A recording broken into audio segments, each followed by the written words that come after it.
સમજીએ સૌથી પહેલાં તો, કારણ કે જે રીતે આપણે જોઈ રહ્યા છીએ શુક્રવારના સેશનમાં જે તેજી સાથેનું ક્લોઝિંગ જોવા મળ્યું છે, ઓવરઓલ એક નવા લેવલ્સ પર આપણને ખાસ કરીને 40,000ને પાર, ડાઉ જોન્સમાં પણ એક નવું શિખર બન્યું, S&P 500 રેકોર્ડ પર.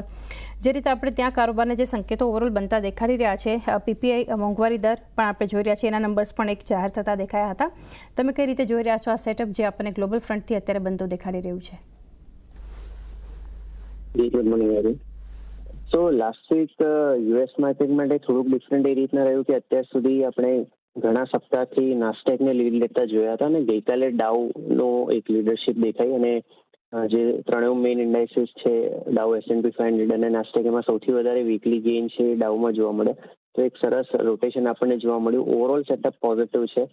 10 યર ટ્રેજરી યીલ્ડમાં પણ ઉપરના લેવલથી આપણને એક ડિસન્ટ કુલ ઓફ જોવા મળ્યું છે જે CPIના ડેટા આવ્યા હતા એના પછી. તો એ પણ આપણા માર્કેટ માટે ડેફિનેટલી પોઝિટિવ છે. ક્રૂડ ઓઇલ પ્રાઇઝીસ લાર્જલી છેલ્લા એક અઠવાડિયાથી લાસ્ટ વીકમાં થોડો ઘટાડો જોવા મળ્યો હતો ઉપરના લેવલથી, અને 4 સપ્તાહના સતત વધારા પછી આ ઘટાડો પહેલું એક નેગેટિવ વીક હતો ક્રૂડ ઓઇલ પ્રાઇસ માટે. તો એ પણ આપણા માર્કેટ માટે ઓલ ઇન ઓલ પોઝિટિવ ગણી શકાય. તો બ્રોડલી મારા હિસાબે યુએસના ટ્રેજરી યીલ્ડનું ઘટવું, ડોલર ઇન્ડેક્સનું ઘટવું, યુએસના ઇક્વિટી માર્કેટની સ્ટ્રેન્થ, આ બધા જ ફેક્ટર્સ છે આપણા માર્કેટ માટેના જે અપવર્ડ મોમેન્ટમ ચાલી રહ્યું છે એના માટે બધા જ સપોર્ટિવ છે. તો ગ્લોબલ સેટઅપને તો આપણે આપણા માર્કેટ માટે પોઝિટિવ ગણીશું અક્રોસ ધ બોર્ડ. જી, તો ખાસ એક આ વ્યૂ બનતો દેખાડી રહ્યો છે આપણને. ઓવરઓલ જે ગ્લોબલ સેટઅપ આપણા માટે પોઝિટિવ દેખાડી રહ્યું છે. આગળ પણ ચર્ચા કરીશું. પ્રદીપ, જોડાયેલા રહેજો અમારી સાથે. અત્યારે એક બ્રેકનો સમય થયો છે અને બ્રેક બાદ FIS DISના નંબર શું સંકેતો આપી રહ્યા છે, નિફ્ટી બેંક પર સ્ટ્રેટેજી બનાવીશું બ્રેક બાદ.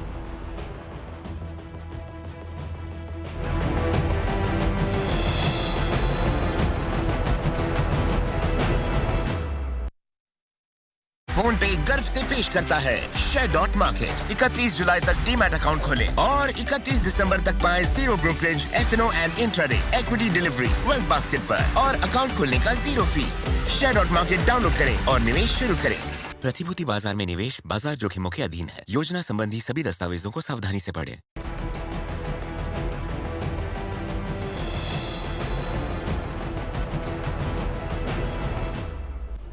સ્વાગત છે એકવાર ફરી, અને પ્રદીપ હોચંદાની આપણી સાથે જોડાયેલા છે. આજના દિવસની સ્ટ્રેટેજી બનાવી રહ્યા છે. ત્યારે પ્રદીપ, અન્ય મહત્વના જે નંબર્સ FIS અને DIS તરફથી આવતા દેખાડી રહ્યા છે. સૌથી પહેલાં કેશના નંબર્સ જોઈએ. FIS તરફથી 4,021 કરોડનું એક નેટ બાઇંગ છે. FIS IT અને નિફ્ટીમાં જોરદાર ખરીદદારી કરતા આપણને દેખાયા હતા, પરંતુ DIS તરફથી જે વેચવાલી છે થોડી ચિંતા છે. 1,651 કરોડનું એક નેટ સેલિંગ એમના તરફથી જોઈ રહ્યા છે. ડેરિવેટિવ ડેટા જોઈએ તો ઇન્ડેક્સ ફ્યુચરમાં 1,414 કરોડ એમને ખરીદ્યા છે. સ્ટોક ફ્યુચર્સમાં ખરીદદારી જે છે દેખાડી રહી છે. કેશ અને સ્ટોક ફ્યુચર્સ બંને positive, index future positive FIS તરફથી, પરંતુ DISની વેચવાલી કઈ રીતે તમે જોઈ રહ્યા છો આ ફિગર્સ? FISના તો આપણે જે મેઇન ફિગર જોઈએ છે, કેશ અને ડેરિવેટિવ બેઉના સારા એવા પોઝિટિવ છે. 4,000 કરોડથી વધારેનું કેશ માર્કેટનું બાઇંગ છે. ઇન્ડેક્સ ફ્યુચરમાં પણ 1,400 કરોડનું બાઇંગ છે અને સ્ટોક ફ્યુચરમાં પણ 6,500 કરોડનું એક મોટું બાઇંગ છે. બે તરફથી થોડી પ્રોફિટ બુકિંગ જરૂરથી જે છે 1,600 કરોડનું એક સેલિંગ છે. FISના જે ડેટાની ફર્ધર આપણે એક એનાલિસિસ કરીએ તો આ 1,400 કરોડનું ઇન્ડેક્સ ફ્યુચરમાં બાઇંગ છે. એમાં 16,600 કોન્ટ્રાક્ટ લોંગ સાઇડ એડ કરવામાં આવ્યા છે અને 4,000 કોન્ટ્રાક્ટ શોર્ટ સાઇડ અનવાઉન્ડ થયા છે. અને હવે FISનું જે લોંગ એક્સપોઝર છે 78%ની આજુબાજુ છે. ઓપ્શન્સમાં ઇક્વલ કારોબાર જોવા મળી રહ્યો છે. કોલ લોંગ સાઇડ જોઈએ કે પુટ લોંગ જોઈએ કે કોલ શોર્ટ સાઇડ જોઈએ કે પુટ શોર્ટ સાઇડ જોઈએ, એમાં લગભગ ઇક્વલ એડિશન્સ છે. પણ ક્લિયરલી કેશ સેગમેન્ટમાં 4,000 કરોડનું બાઇંગ, 1,400 કરોડનું ઇન્ડેક્સ ફ્યુચરમાં બાઇંગ આ ડેફિનેટલી પોઝિટિવ છે. 500 કરોડનું સ્ટોક ફ્યુચરમાં પણ સારું એવું બાઇંગ છે. એટલે FISના નંબર્સ તો અક્રોસ ધ બોર્ડ ડેરિવેટિવ સેગમેન્ટમાં પોઝિટિવ જણાઈ રહ્યા. ઓકે, તો બંને નંબર્સ FIS તરફથી આપણને પોઝિટિવ કેશ અને આ ડેરિવેટિવ ડેટા જોઈએ તો. ત્યારબાદ હવે સ્ટ્રેટેજી નિફ્ટીની બનાવીએ પ્રદીપ. તો 24,500ના લેવલ્સથી ઉપર જે નિફ્ટી આપણને ક્લોઝિંગ આપ્યું હતું શુક્રવારના સેશનમાં, એક મજબૂતી ત્યાં જે આપણને જોવા મળી હતી.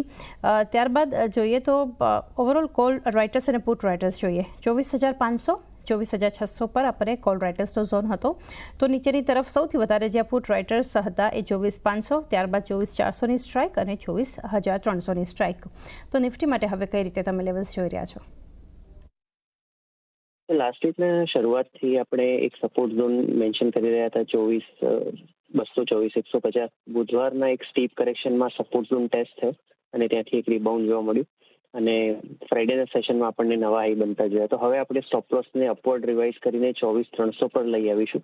આ સ્ટોપ લોસ સાથે એક્ઝિસ્ટિંગ લોંગ હોલ્ડ કરી શકાય અને ફ્રેશ બેંક પણ કરી શકાય. અને on the higher side next જે ટાર્ગેટ એરિયા અમે જોઈ રહ્યા છીએ એ 24,750 થી 24,800 છે નિફ્ટી માટે. એક વ્યૂ જે બનતો દેખાડી રહ્યો છે હાલ આપણને નિફ્ટી માટે લેવલ્સને ધ્યાનમાં રાખીને. નિફ્ટી બેંક માટે આવીએ તો 52,278ના લેવલ્સ પર ઓલમોસ્ટ એક ફ્લેટ ક્લોઝિંગ આપણને નિફ્ટી બેંકમાં જોવા મળ્યું હતું અને આઈટીમાં જે તેજી આપણે જોઈ રહ્યા છીએ તો નિફ્ટી બેંક હજુ એક રેન્જમાં આપણને દેખાડી રહી છે. એની સાથે કોલ રાઇટર્સ જોઈએ તો 52,500, 53,000 ત્યારબાદ અને 53,500 ઉપર આપણને દેખાયા હતા કોલ રાઇટર્સ નિફ્ટી બેંક માટે. નીચેની તરફ જોઈએ પુટ રાઇટર્સનો જે આપણને ઝોન જોવા મળ્યો હતો એ સ્ટ્રાઇક પર નજર કરી લઈએ. નિફ્ટી બેંક માટે જ્યાં પુટ રાઇટર્સ હતા એ પણ લેવલ્સ પર અત્યારે નજર કરીએ 52,500 પર આ સ્ટ્રાઇક પર પુટ રાઇટર્સ પર હતા, 52,000 અને 51,500 માટે. તો હવે કઈ રીતે સ્ટ્રેટેજી તમે જોઈ રહ્યા છો નિફ્ટી બેંક માટે? નિફ્ટી બેંકમાં એક ડિસ્ટિંક્ટ વીકનેસ જોવા મળી લાસ્ટ વીક. 8 સપ્તાહના જે સતત વધારો આપણને જોવા મળ્યો તો એને બ્રેક વાગી છે. પણ સારી વસ્તુ એ છે કે 20 DMAનો સપોર્ટ ગુરુવારના સેશનમાં ઇન્ડેક્સે લઈને ત્યાંથી એક સારું બાઉન્સ બેક જરૂરથી બતાવ્યું છે. હાલાકી આમાં આપણે થોડુંક ઓન ધ હાયર સાઇડના રેઝિસ્ટન્સનું ક્રોસઓવર અવોઇડ કરીશું એક ફ્રેશ પોઝિટિવ લેવા માટે. અને એક સારો એવો ટફ રેઝિસ્ટન્સ ઝોન નિફ્ટી બેંકના અર્લી ચાર્ટ્સમાં 52,800ની આજુબાજુ છે. તો 52,800ની ઉપર ચાલે છે તો પછી આપણે 53,357ના જે ઓલ ટાઈમ હાઈ છે એ રીટેસ્ટ થવાની વાત કરીશું. અને ઓન ધ લોઅર સાઇડ 51,749 જે લાસ્ટ વીકનો બોટમ છે એ ખૂબ ઇમ્પોર્ટન્ટ રહેશે. તો I think 51,750 on the lower side અને 52,800 ઓન ધ હાયર સાઇડ આ એક રેન્જની અંદર નિફ્ટી બેંક કોન્સોલિડેટ થતો જોવા મળી શકે. તો મારા હિસાબે અત્યારે પ્રિફર્ડ ઇન્ડેક્સ તો નિફ્ટી છે લોંગ જવા માટે. અને નિફ્ટી બેંકમાં ઓન ધ હાયર સાઇડ 52,800ના લેવલ બ્રેક થાય છે તો પછી આપણે ફ્રેશ બેંકની એડવાઇસ કરીશું. જે આઈટી ઇન્ડેક્સના તમે આઉટપરફોર્મન્સની વાત કરી રહ્યા હતા એમાંથી જ બે પિક્સ રહેશે. ટેક મહિન્દ્રામાં ફ્રાઇડેના સેશનમાં બીજા આઈટી સ્ટોક્સની જેમ એક સ્ટ્રોંગ બ્રેકઆઉટ કન્ફર્મ થયું છે અને આમાં મને લાગે છે કે પોઝિટિવ મોમેન્ટમ હજી આગળ વધી શકે. 1,505નો ક્લોઝ છે ટેક મહિન્દ્રાનો. આ લેવલની આજુબાજુ લઈ શકાય. 1,463નો સ્ટોપ લોસ રાખી 1,560ના ટાર્ગેટ માટે. બીજો જે સ્ટોક છે એ LTI માઇન્ટ્રી LTIM છે. આમાં પણ લગભગ 6-7 સેશનના કરેક્શન કોન્સોલિડેશનના ફેઝ પછી ફ્રાઇડેના સેશનમાં ફ્રેશ બ્રેકઆઉટ ઘણા સારા વોલ્યુમ સાથે કન્ફર્મ થયું છે.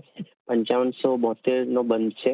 5400નો સ્ટોપ લોસ રાખી 5800ના ટાર્ગેટ માટે LTI માઇન્ટ્રીને લેવાની સલાહ રહેશે. 3 થી 4 દિવસનો ટાઈમ ફ્રેમ આ બે સ્ટોક માટે અને આ બે સ્ટોક અમે મારા ક્લાયન્ટ્સને પણ રેકમેન્ડ કરેલા છે. સો ઓવરઓલ અગર આપણે જોઈએ તો ઇન્ડેક્સમાં કશે ને કશે સાઇડવેઝ મૂવમેન્ટ રહી શકે છે, પરંતુ સ્ટોક સ્પેસિફિક અમને એવું લાગે છે કે તેજી કન્ટિન્યુ રહી શકે છે. તો બે કોલ અમે આપી રહ્યા છે, બંને તેજી તરફના છે. પહેલો છે ક્રોમ્પટન ગ્રીવ્સ છે. ક્રોમ્પટન ગ્રીવ્સના તમે ચાર્ટ જોશો તો ડેલી ચાર્ટ ઉપર એક મોટા કન્સોલિડેશન પછી આપણે જોઈ રહ્યા છે કે એક બ્રેકઆઉટ લેવલ ઉપર ટ્રેડ કરી રહ્યું છે. મોમેન્ટમ ઇન્ડિકેટર પણ બુલિશ ઝોનની અંદર છે.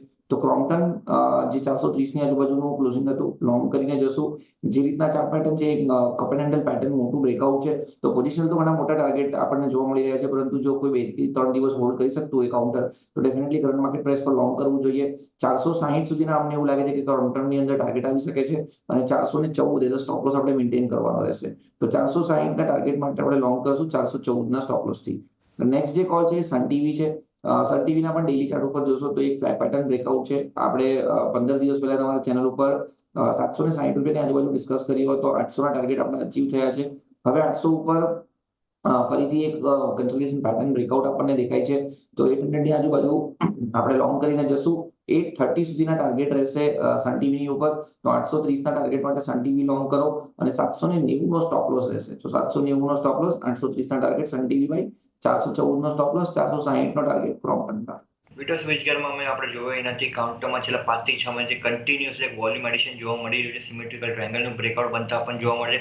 સાથે સાથે જ આપણે જોશું તો ક્વાર્ટરલી ચાર્ટમાં ફિબોનાકીનું એક એક્સટેન્શનનું બ્રેકઆઉટ બનતા પણ જોવા મળે છે. પહેલો રેઝિસ્ટન્સ બતાડે છે ત્યારે કાઉન્ટર વિટોસ વીજગર એ છે 170નો ઉપર આ કાઉન્ટર જેમ નીકળે છે, જે ગોલ્ડન રેશિયો બને છે, તો ત્યાંથી આપણને ડાયરેક્ટલી 20-25% મોમેન્ટમ બીજું જોવા મળી શકે છે. તો વિટોસ વીજગરમાં લોંગની પોઝિશન ક્રિએટ કરવાની સલાહ રહેશે. ડાઉન સાઇડમાં 142નો સ્ટોપ લોસ રહેશે. અપ સાઇડમાં 170નો પહેલો ટાર્ગેટ રહેશે. જે સેકન્ડ કાઉન્ટર છે એ છે માઇન્ડટેક ઇન્ડિયા. માઇન્ડટેક ઇન્ડિયામાં બી આપણે જોશું તો વોલ્યુમ એડિશન આપણને સ્ટ્રોંગ ફ્રન્ટ પર એડિશન થતા પણ જોવા મળે છે.